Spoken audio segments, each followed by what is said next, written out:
Assalamu alaikum rahmatullahi wa barakatuh. Hope you're doing well. We're continuing our reading of Gaius Caligula. Yes, the infamous Caligula. Now, let us keep on learning. About him, we have covered Gaius Julius Caesar, Augustus, aka Octavian, Tiberius. Now we're in the section on Caligula. Written by Suetonius, who lived over 1,900 years ago, so it's an ancient text. Let's begin. Bismillahirrahmanirrahim. He seldom had anyone put to death except by numerous slight wounds. So I think this is the death by 1,000 cuts example. His constant order, which soon became well known, being strike so that he may feel that he is dying. Oof, intense. Quite intense. When a different man than he had intended had been killed, through a mistake in the names, he said that the victim too had deserved the same fate. He often uttered the familiar line of the tragic poet, "Let them hate me, so they but fear me." Now remember, Niccolo Machiavelli said, it's better to be feared than loved, but you don't want to be hated and feared mixed together. To be feared but respected. So there's a nuance there. He often inveighed against all the senators alike, as adherents of Sejanus and informers against his mother and brothers, producing the documents which he pretended to have burned, and upholding the cruelty of Tiberius as forced upon him, since he could not but believe so many accusers. He constantly tongue-lashed the equestrian order as devotees of the stage and the arena, angered at the rabble for applauding a faction which he opposed. He cried, "I wish the Roman people had but a single neck." And when the brigand Tetrinius was demanded, he said that those who asked for him were Tetriniuses. Also, once a band of 5 rhetari in tunics matched against the same number of secutores, yielded without a struggle. But when their death was ordered, one of them caught up his trident and slew all the victors. Caligula bewailed this in a public proclamation as a most cruel murder, and expressed his horror of those who had had the heart to witness it. He even used openly to deplore the state of his times because they had been marked by no public disasters, saying that the rule of Augustus had been made famous by the Varus massacre, and that of Tiberius by the collapse of the amphitheater at Fidnae, while his own was threatened with oblivion because of its prosperity, and every now and then he wished for the destruction of his armies, for famine, pestilence, fires, or a great earthquake.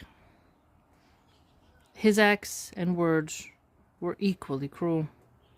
Even when he was indulging in relaxation and given up to amusement and feasting, while he was lunching or reveling, capital examinations by torture were often made in his presence.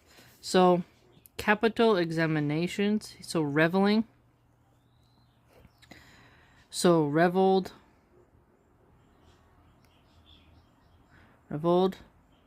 in torture. And a soldier who was an adept at decapitation cut off the heads of those who were brought from prison. So beheadings. So people will, the white Christian gnats, they'll say, "Oh, beheading is only an Islamic thing and you're barbaric if you do it." Okay. Well, clearly in ancient Rome, beheading was a form of punishment. So, if you say Western values and then say that the West took values of ancient Rome, you are also bringing in the beheading practice. At Puteoli, at the dedication of the bridge that he contrived, as has been said, after inviting a number to come to him from the shore. On the sudden he had them all thrown overboard, and when some caught hold of the rudders of the ships, he pushed them off into the sea with boot hooks and oars. At a public banquet in Rome, he immediately handed a slave over to the executioners for stealing a strip of silver from the couches. A strip of silver. People had silver stitched into their couch. Don't tell J.D. Vance he's not safe around couches. With orders that his hands be cut off and hung from his neck upon his breast, and that he then be led about amongst the guests, preceded by a placard giving the reason for his punishment. When a murmillo from the gladiatorial school fought with him with wooden swords and fell on purpose, he stabbed him with a real dagger, and then ran about with a palm branch as victors do. Okay, so a wooden sword and then falling on purpose. That's a difficult position to be in, where you're trying to train the ruler, practicing sparring, and you have to lose on purpose, but you can't make it obvious. It reminds me how Ned Stark in Game of Thrones tells Robert Baratheon when he's trying to mount up so that they can do those games. I forgot what it's called, slipping my mind. But you sit on a horse and you have this tall stick thing. Jousting. Was it jousting? I don't know. But the horses run at each other and you're supposed to knock the rider off. And pretty much Ned Stark points out that, nobody really is going to knock you off. And then Robert was like, no, what? Not really believing it, but then realizes, yeah, nobody's going to want to be the one to knock the king off his horse, so. And then everyone knows the person's losing on purpose. So it's like, what's even the point? No real contest here. If you were to actually beat Caligula, he would do something to you. So this guy falls on purpose. Gets shanked anyways. Pretty dark.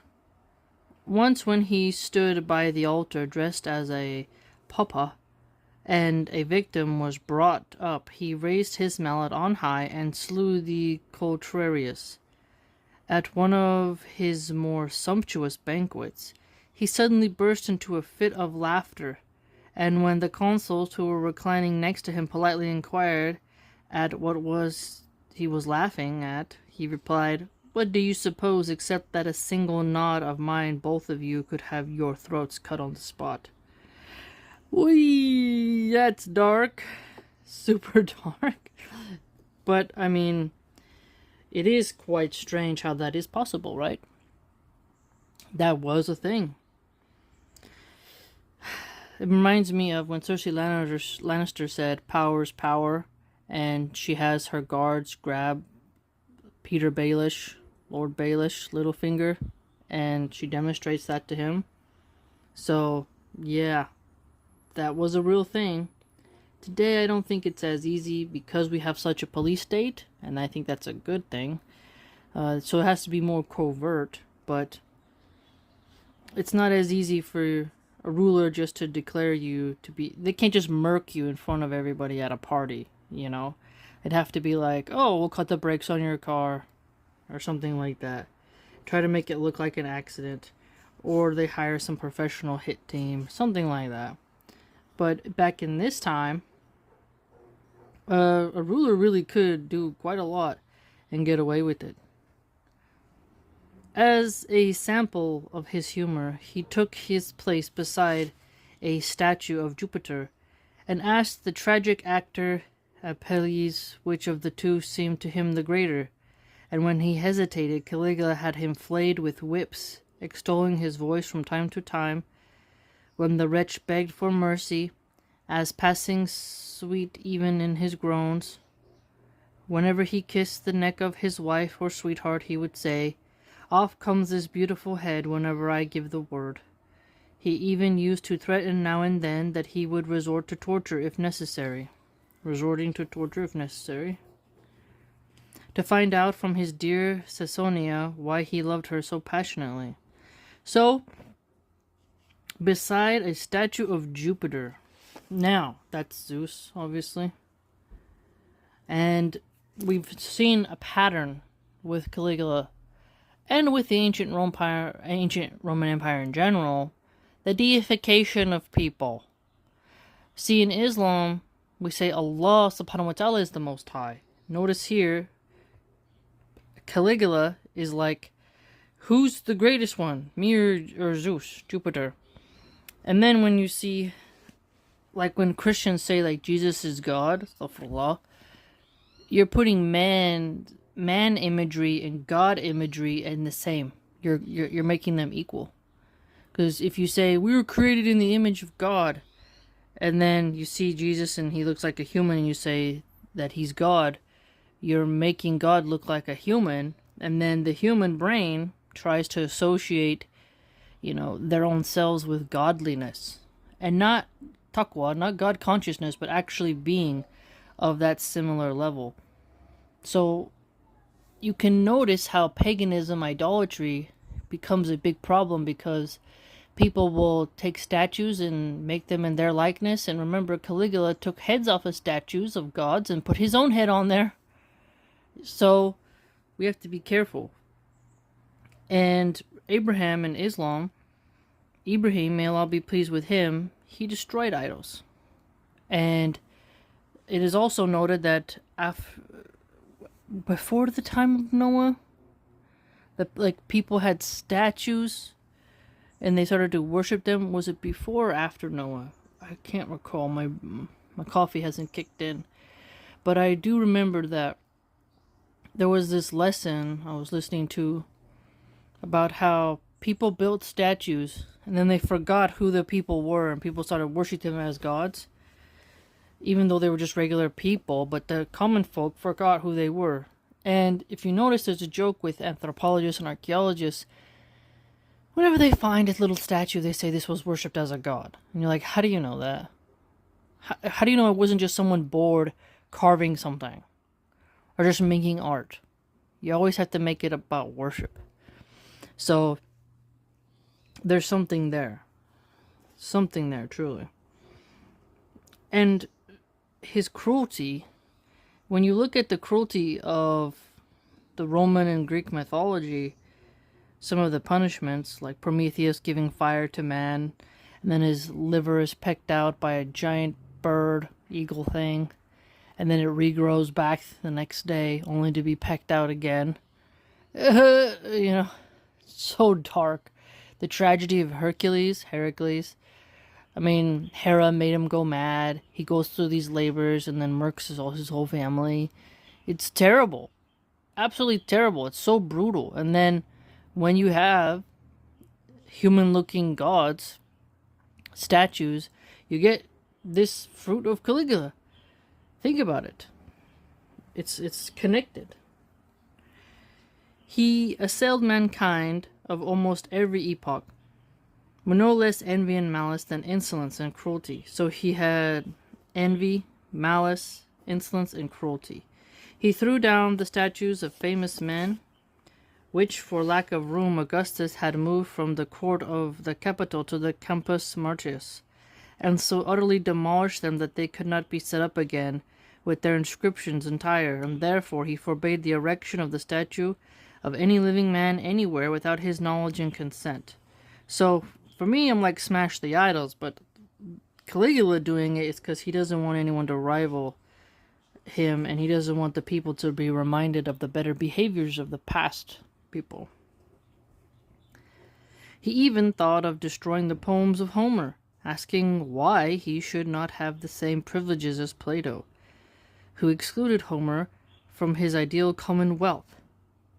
More than that, he all but removed the writings of the bust of Virgil and Titus Livius from all the libraries, railing at the former as a man of no talent and of very little learning, and the latter as a verbose and careless historian.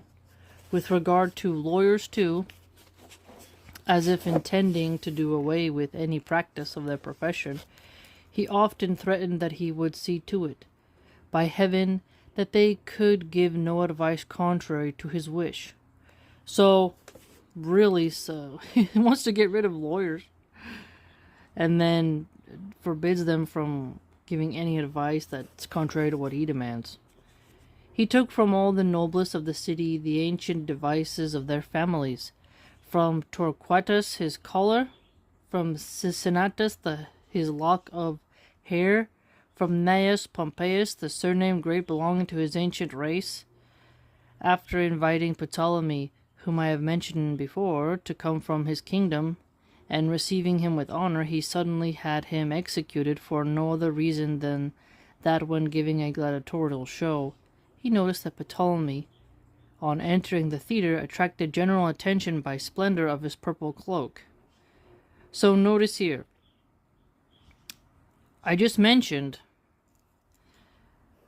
so he attracted general attention, that he took down the statues because he doesn't want any rivals. He sees himself as equal to the godheads, right? So when another ruler comes in, Ptolemy, he's like, nah, I don't want you around. Murked. So someone who truly always wants to be in the spotlight. Someone who does not want to share anything and is quite vainglorious.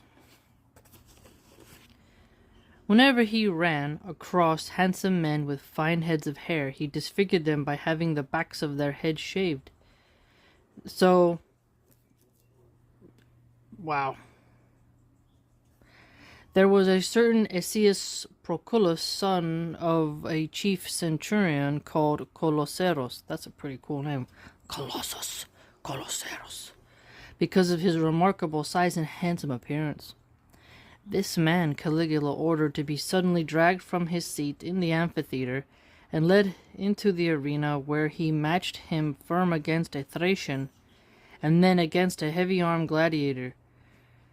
When Proculus was victor in both contests, Caligula gave orders that he be bound at once, clad in rags, and put to death, after first being led about the streets and exhibited to the women. Ew. So naked, exhibited, showing his male member. So Colosseros gets oppressed, and he tries to have him be obviously killed in the gladiatorial game. So we're seeing a lot how the gladiatorial games played a role in so much of these rulers' degeneracy. Now, we don't have gladiators today, but it is fascinating, this idea of Hunger Games, Squid Games, gladiatorial games, where the elites, they really do hunger to watch the poors, to watch such displays of cruelty. They get bored, they just want to sit around plucking wings off flies. In short, there was no one of such low condition, or such abject fortune, that he did not envy him such advantages as he possessed.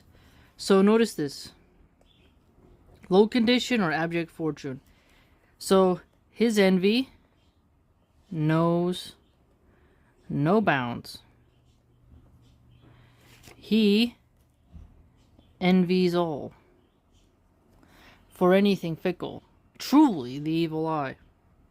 Since the king of Nemi had now held his priesthood for many years, he hired a stronger adversary to attack him.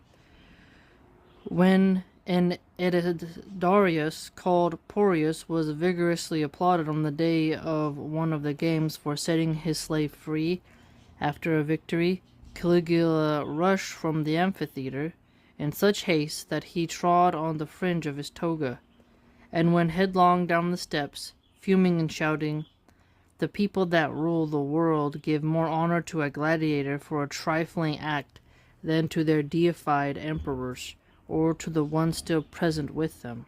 Oof. notice this. He's deified emperors. So again, the humbleness that you realize Islam gives you when you really read it, you realize how small you are. How Allah is the Most High, the supreme in glory.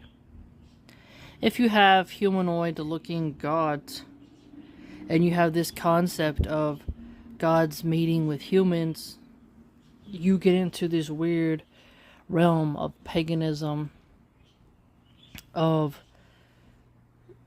mixing the boundaries. Deified emperors, all that gets into envious realms. So he says here, to the one still present with them. So he sees himself as like, hey, you guys have a god walking amongst you, a demigod walking amongst you. Appreciate me, I'm here. He can't even stand someone doing a good deed in front of him. He respected neither his own chastity nor that of anyone else. He is said to have had unnatural relations with Marcus Lepidus, the pantomimic actor Menester, and certain hostages. Valerius Catullus, a young man of a consular family, publicly proclaimed that he had violated the emperor and worn himself out in commerce with him. To say nothing of his incest with his sisters and his notorious passion for the concubine Pyralis, there was scarcely any woman of rank whom he did not approach. These, as a rule, he invited to dinner with their husbands, and as they passed by foot of his couch, he would inspect them critically and deliberately as if buying slaves, even putting out his hand and lifting up the face of anyone who looked down in modesty. Notice this. So, this is quite fascinating. Why so? So we think of the hijab. No free mixing. Think of the difference. But okay, let's right over here. The male gaze. Unbridled. Hold on. Unbridled hedonism. Now, a lot of Christians in America, they fight against the hijab. They think Muslims are extreme for not wanting their women to free mix with men and drink alcohol. And then those same Christian men turn around and wonder why women have such high body counts and why they are dressing inappropriately on Instagram and getting DMs from all types of football players and whatnot. And then they claim, oh, how can we compete with that? They got access and, all that. And then you'll see Christian women will wear tight jeans and then they take a picture, their legs open, doing that sort of mating positioning, psychologically, like, oh, I'm open for business. There's tons of body language cues a women will give to show that they are more ready and willing to leave their husbands for the right male. So there's no bashfulness, no shyness, no decorum, and Christian women online, Ali Bestucky, countless others, will fight against the hijab because they themselves thirst trap and parade about in front of men while married with heavy makeup, and they'll call you extreme if you tell them to, hey, wear loose drapery clothing, don't be so flashy, okay? They freak out. But if you notice, their version of reality leads to Caligula, okay? So Christians free mix, they drink alcohol, they allow men and women to mingle together, okay? And think about hypergamy. Think about how Caligula is the top male, and he's cruel, and he's feared. So he's able to cuck men, okay? Now, they know they can't refuse to go to dinner, and if women of rank are allowed to party, drink wine, and hang out with such people around a known degenerate, it's going to cause problems, right? So, in Islam, a male is not going to go and inspect a woman deliberately and critically. In Islam, a man is told to lower his gaze. Okay? Totally different. Now, what is Caligula doing? He's not lowering his gaze. So, Think about that. And if a woman is bashful and looks down in modesty, he wants to ruin that. Okay? Quite different than what we see today in America. Then, as often as the fancy took him, he would leave the room, sending for the one who pleased him best, and return soon afterward with evident signs of what had occurred. He would openly commend or criticize his partner, recounting her charms or defects, and commenting on her conduct. So he openly enjoys dishonoring someone's marriage, making a woman less modest. So he's kind of like Jeffrey Ep. It's like Trump, like Kanye West. You can see the nature of this type of behavior. When you say Western values, when you say you get values from ancient Rome, you have to think about how did they behave overall. Something to think about. Compare Caligula to Augustus. But also, you're noticing that even Augustus, they have their weaknesses. Tiberius, even Caesar with Servilia. Those men of rank and power, they struggle greatly with the charms of women. And in Caligula's time, he seems to be ripe with envy, with an inflated ego. He sees himself as a deified emperor. He's envious of anyone in low condition, high condition, if someone's height, someone's looks, someone's hair. Okay? He doesn't want anyone to have any splendor and pull attention away from him. So, for him, making somebody embarrassed by ruining their daughter, ruining their wife, well, he's going to engage in that behavior because he doesn't have any shyness, any bashfulness, any honor, any dignity. And that's really what hedonism leads to. He's a P. Diddy. He's an R. Kelly. Alright? To some, he personally sent a bill of divorce in the name of their absent husbands, and it had entered the public records. In reckless extravagance, he outdid the prodigals of all times in ingenuity, inventing a new sort of baths and unnatural varieties of food and feasts. For he would bathe in hot or cold perfumed oils, drink pearls of great price dissolved in vinegar, and set before his guests loaves of meat of gold, declaring that a man ought either to be frugal or Caesar. He even scattered large sums of money among the commons from the roof of the Basilica Julia. So he would scatter money to the poor, watch them scramble.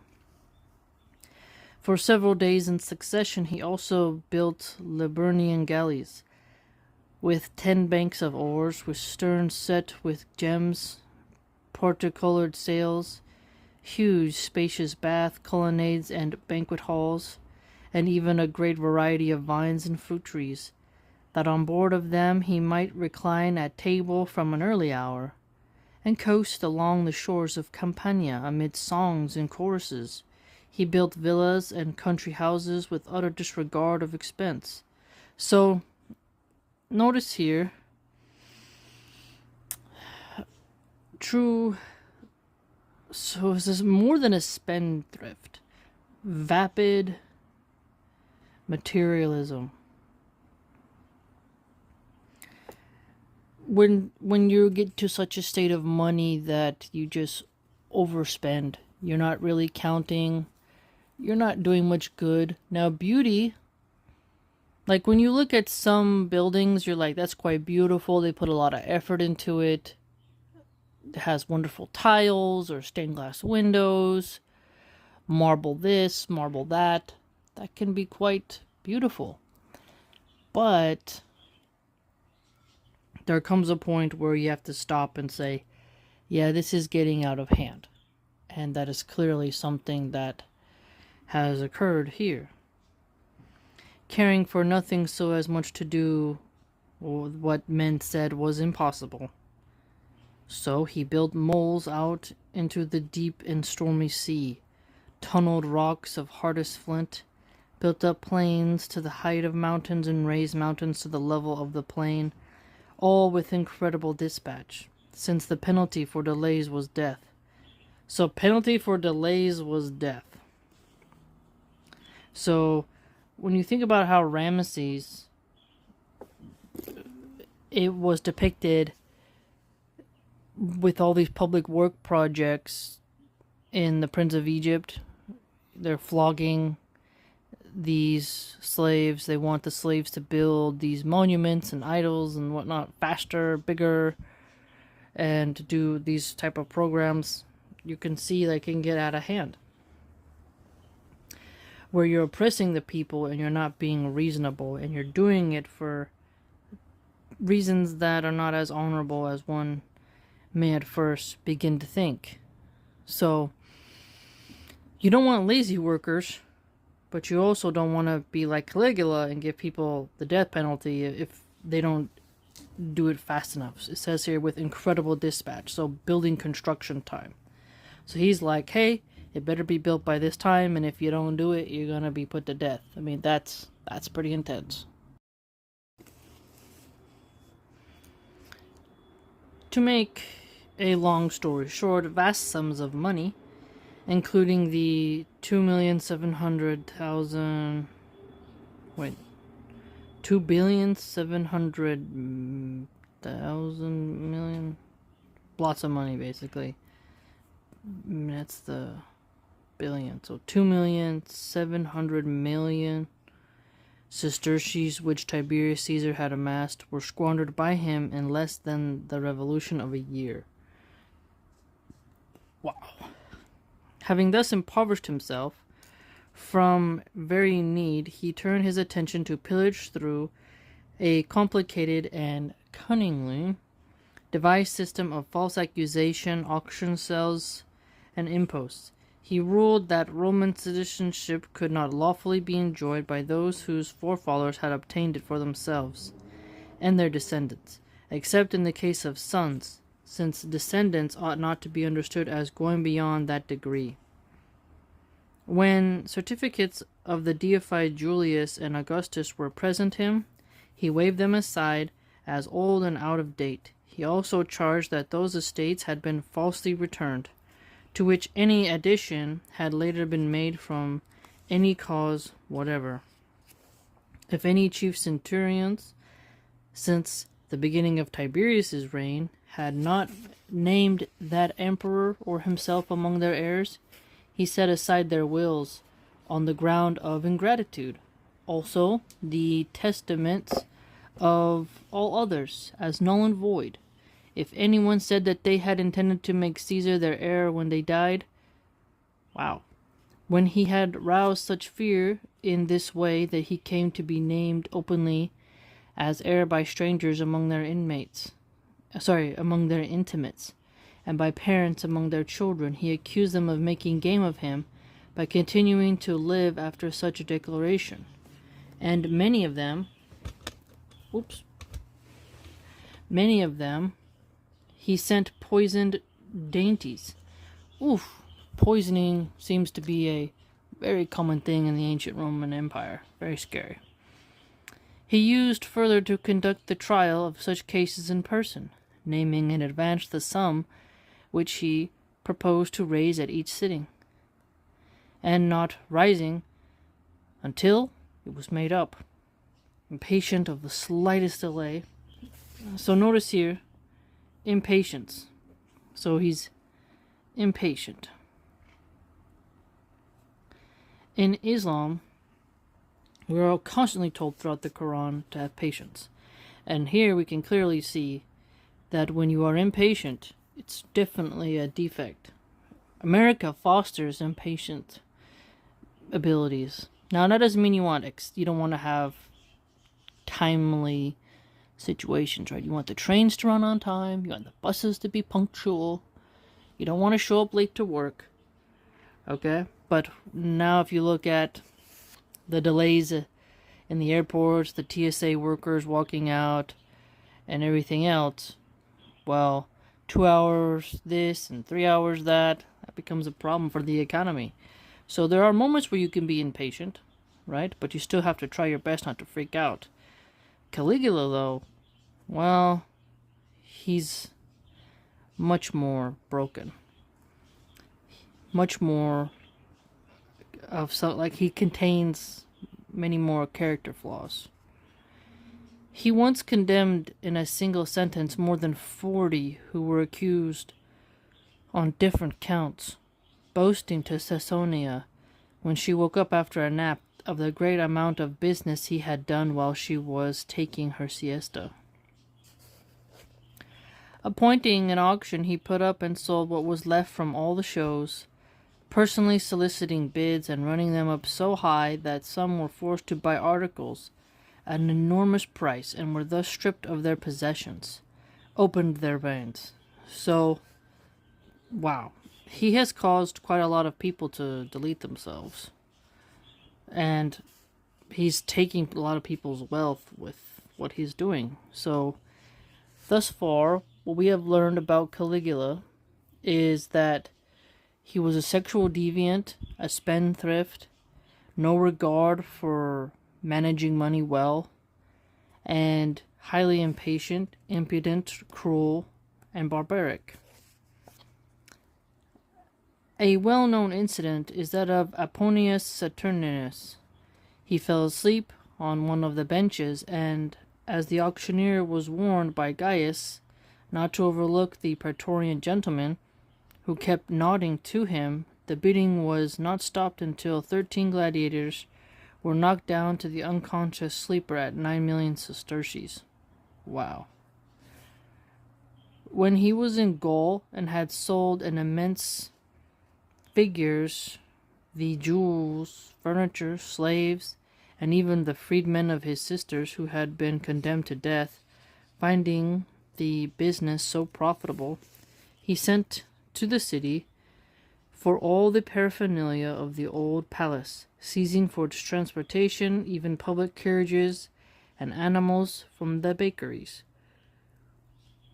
with the result that bread was often scarce at Rome, and many who had cases in court lost them from inability to appear and meet their bail. To get rid of this furniture, he resorted to every kind of trickery and wheedling, now railing at the bidders for avarice, and because they were not ashamed to be richer than he. So they were not ashamed to be richer than he. So he doesn't want anyone to be richer than him. He doesn't want anyone to have better hair than him, be taller than him. No, you have to... The Colossus dude, remember? He humiliated him, Colosseros.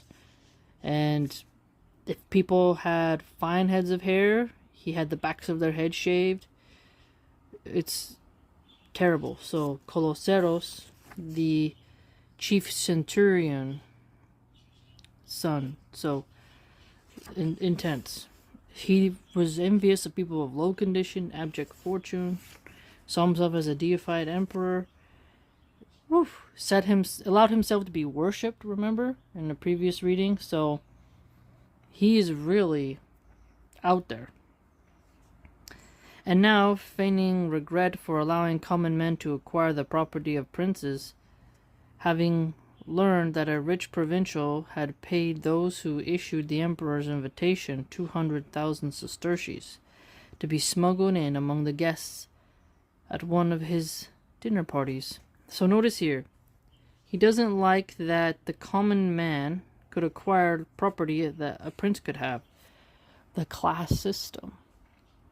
Notice how in America they tell you, oh, the American dream, you can have your wife stay home, you can go on vacation, you can have a house with a picket fence and 2 cars, send each kid to college, have a dog, right? Because a dog is also a sign when you treat the dog well. You have spare income. Other times, if you're in a poorer country, the dog is just like existing, like you. But a dog traditionally is like, how well can we treat this animal? And how shiny can we make its fur? How well can we feed it? It's like a way of flexing your wealth, that you have extra income to spare in order to feed and house this creature. If it's a purebred, then even more so, right? But here, we're noticing that there's a class thing going on. And in America, well, the classes stick together more and more in the upper regions, that is. And one could argue class mobility, upward mobility is becoming harder.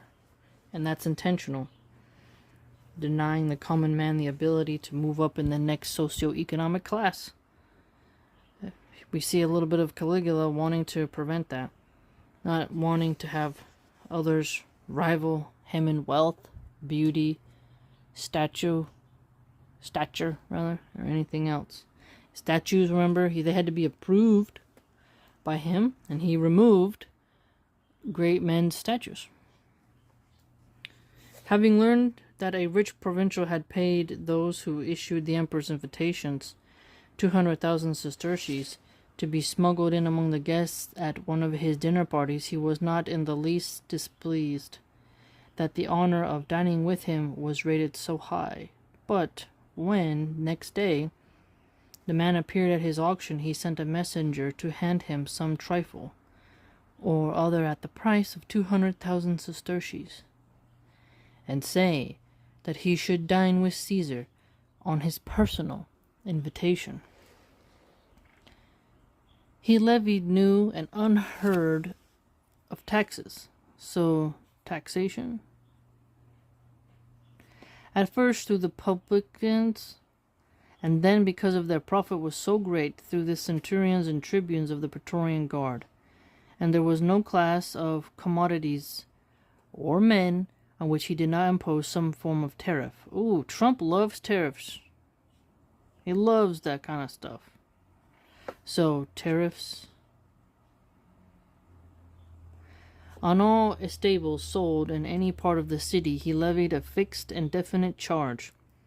On lawsuits in legal processes begun anywhere, a 40th part of the sum involved, providing a penalty in case anyone was found guilty of compromising or abandoning a suit.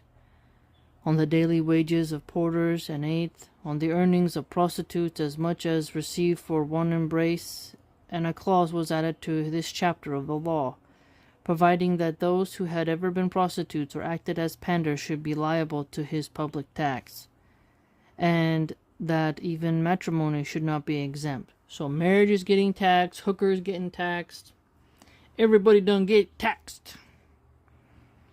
When taxes of this kind had been proclaimed, but not published in writing, inasmuch as many offences were committed through ignorance of letter of the law, he at last, on the urgent demand of the people, had the law posted up, but in a very narrow place, and in excessively small letters, to prevent the making of a copy, to leave no kind of plunder untried. He opened a brothel in his palace, very famous, I remember reading about this, setting apart a number of rooms and furnishing them to suit the grandeur of the place. So, Mar-a-Lago. That's pretty much Mar-a-Lago. If you see what those businessmen are doing and why so many influencers go there, things get wild. Nasty parties. Okay? So, to me, Mar-a-Lago of Trump, it's pretty much a brothel.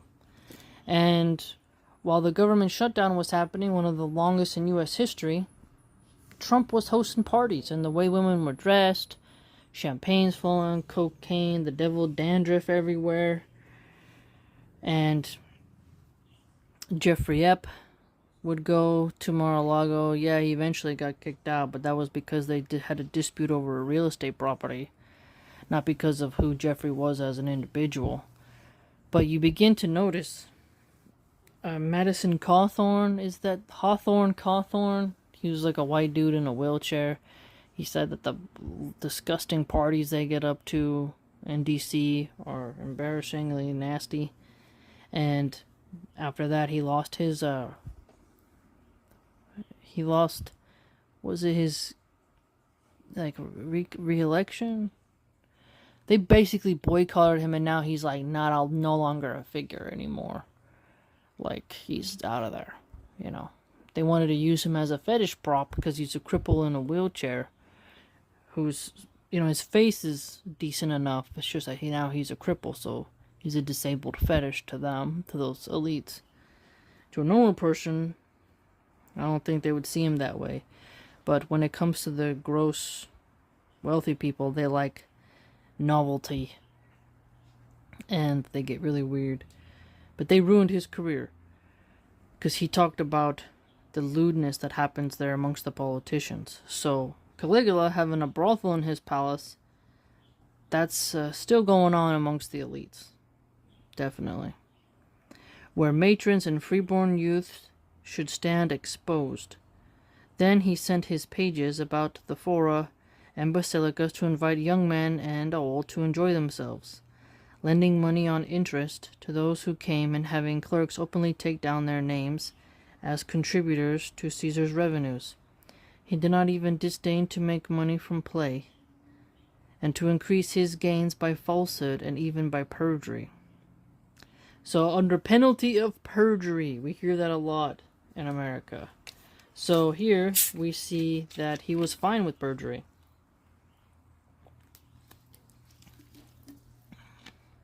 Having on one occasion given up his place to the player next to him and gone into the courtyard, he spied 2 wealthy Roman knights passing by.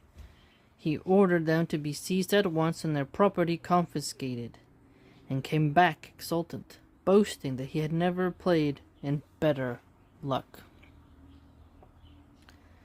But when his daughter was born, complaining of his narrow means, and no longer merely of the burdens of a ruler, but those of a father as well, he took up contributions for the girl's maintenance and dowry. He also made proclamation that he would receive New Year's gifts, and on the calends of January took his place in the entrance to the palace, to clutch the coins which a throng of people of all classes showered on him by handfuls and lapfuls. Finally, seized with a mania for feeling the touch of money, so mania, he would often pour out huge piles of gold pieces in some open place, walk over them barefoot, and wallow in them for a long time with his whole body, like Scrooge McDuck. Creepy. So these sort of worshipping, wallowing in money sounds like something Patrick Bet-David would do.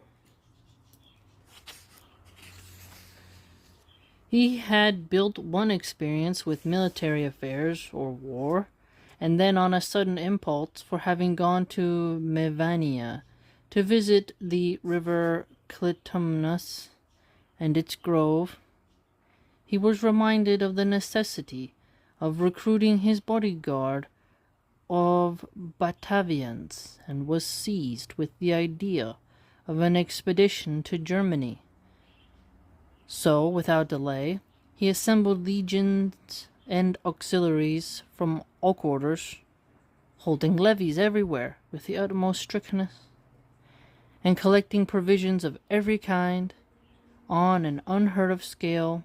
Then he began his march, and made it now so hurriedly and rapidly that the Praetorian cohorts were forced, contrary to all precedent, to lay their standards on the pack animals, and thus to follow him again. He was so lazy and luxurious that he was carried in a litter by 18 bears. So, lazy and luxurious. Deadly combo. Deadly combo. Lazy and luxurious. Carried in a litter by 18 bears, requiring the inhabitants of the towns through which he passed to sweep the roads for him and sprinkle them to lay the dust.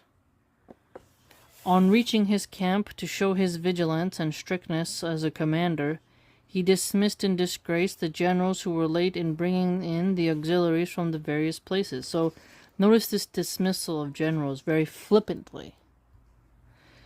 And in reviewing his troops, he deprived many of the chief centurions who were well in years of their rank.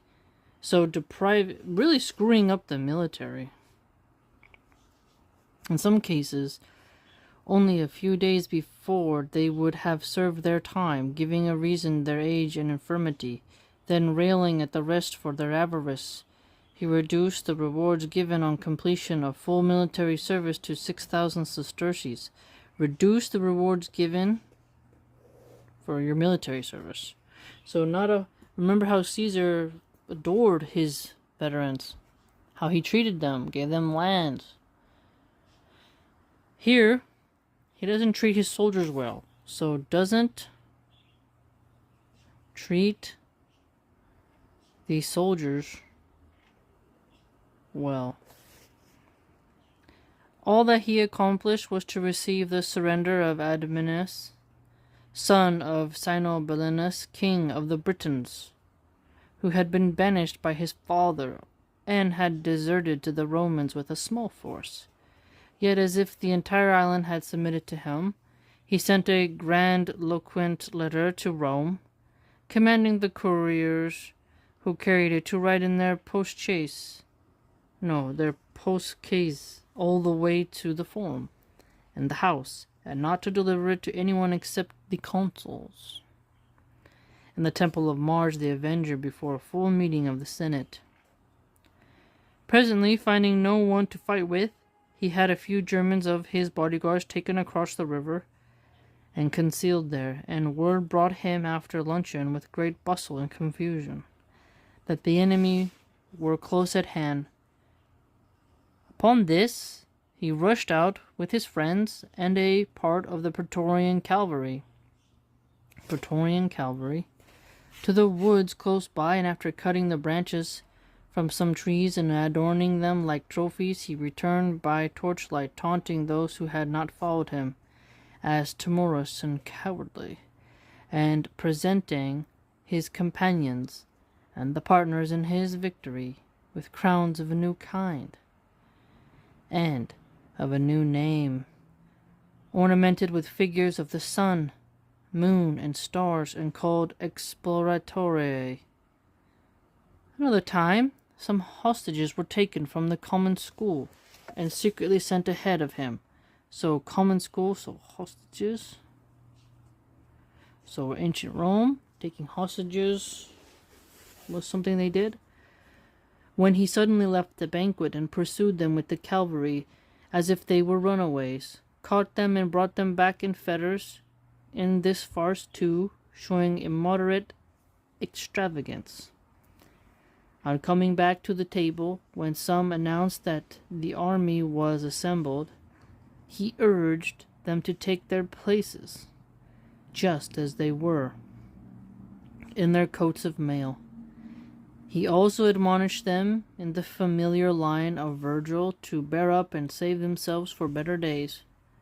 Meanwhile, he rebuked the absent Senate and people in a stern edict, because, while Caesar was fighting and exposed to such dangers, they were indulging in revels and frequenting the theaters and their pleasant villas. So he does that, but he gets mad when others do that. Notice it. So, indulging in revels, partying, living it up, frequenting theaters, so going to watch plays and stuff, and then their pleasant villas, having time in the suburbs, their lake houses, kind of like today what the politicians do, while they tell you, let's go to war with Iran. Short-term pain for long-term gain. Short-term pain for long-term gain. That's what they tell you. Oh, it's worth it, the high gas prices, that'll make everything go up because Iran cannot have this and that. It's ridiculous. But those politicians are indulging in revels, frequenting the opera houses, Broadway plays, and their pleasant flats, lake houses, finest, luxurious 5-star hotels, spa days, going to the Oscars, all that, while the common woman is worried if her son or daughter will come back from war, if their neighbor has enough diapers, all the things we worry about. Finally, as if he intended to bring the war to an end, he drew up a line of battle on the shore of the ocean, arranging his ballistas and other artillery. And when no one knew or could imagine what he was going to do, he suddenly bade them gather shells and fill their helmets and the folds of their gowns, calling them spoils from the ocean due to the Capitol and Palatine. What is going on? As a monument of his victory, he erected a lofty tower from which lights were to shine at night to guide the course of ships, as from the Pharos, then promising the soldiers a gratuity of 100 denarii each, as if he had shown unprecedented liberality. He said, "Go your way happy, go your way rich." 100 denarii each. Remember, he had quite often spent a lot. He had the pearls that were dissolved in vinegar, drinking it, having gold upon food. Quite out of hand. Then, turning his attention to his triumph, in addition to a few captives and deserters from the barbarians, he chose all the tallest of the Gauls, as he expressed it, those who were worthy of a triumph, as well as some of the chiefs. These he reserved for his parade, compelling them not only to dye their hair red and to let it grow long, but also to learn the language of the Germans and assume barbarian names. So here we see the Germans were called barbarians in this time, and then you have the white gnats online calling that the superior race. Isn't that fascinating? So the ancient Romans saw the Germans as barbarians. Today you have white supremacist Germans and white supremacist Italian Americans who've never even been to Italy, right? They're like, yeah, we're better because we're white. And then you're like, did you know Italians are not Anglo-Saxons? And then they're like, shut up. And you're like, define white. Go away. So it's fascinating. They see the Germans as barbarians here. He also had the Tyrrhemes, in which he had entered the ocean, carried overland to Rome for the greater part of the way. He wrote besides to his financial agents to prepare for a triumph at the smallest possible cost. Oh, wow. Finally, he's looking at it, being like, hey, we got a little bit of budget here. But on a grander scale than had ever been known. So he wants to pay little, but have it be the grandest. That's funny. I want the best meal, but I want to pay the cheapest price. Like, sir, you can stretch your dollar, but you can't expect it to be the grandest. Okay? That's just not how it works, buddy. He had ever been known since the goods of all were at their disposal. Before leaving the province, he formed a design of unspeakable cruelty, that of butchering the legions that had begun the mutiny years before, just after the death of Augustus, because they had beleaguered his father Germanicus, their leader, and himself at the time an infant. And though he was with difficulty turned from this mad purpose, he could by no means be prevented from persisting in his desire to decimate them. Accordingly, he summoned them to an assembly without their arms, not even wearing their swords, and surrounded them with armed horsemen. But seeing that some of the legionnaires suspected his purpose, they suspected him. They're like, yeah, we know you're cruel, so we're stealing off to resume their arms, in case any violence should be offered them. He fled from the assembly and set out for the city in a hurry, turning all his ferocity upon the Senate, against which he uttered open threats, in order to divert the gossip about his own dishonor. So he wanted to notice that. So the legions that had begun the mutiny after the death of Augustus, because they had beleaguered his father Germanicus, their leader, and himself. So he was a little baby. He wanted revenge. Mutiny. So he wanted them to be murked. But they were disarmed. Some, though, they're soldiers. They know what's going down. And at this point, if Caligula summons you, you have to expect the worst. You know? He complained, among other things, that he had been cheated of his fairly earned triumph, whereas a short time before he had given himself orders, whereas a short time before he had himself given orders that on plain pain of death, no action should be taken about his honors. Very confused individual.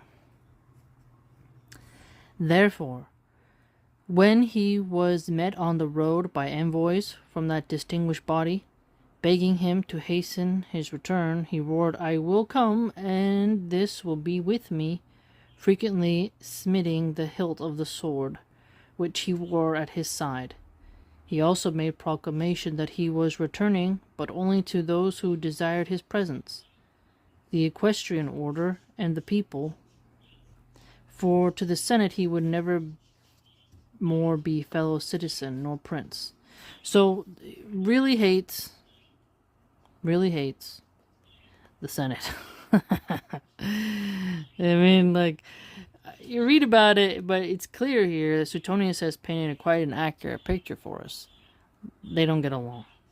You know, you can compare how Augustus and Caesar saw the Senate, even Mark Antony, with his faults. But Caligula is like the top dude who's just like, "I hate you. I will make your life horrible." Mocks them. You know, look at our senators today, and you can be like, yeah, I think they need a little bit more ridicule. Let me know what you think. We shall pause here. Please like, comment, subscribe, share, and join the blog.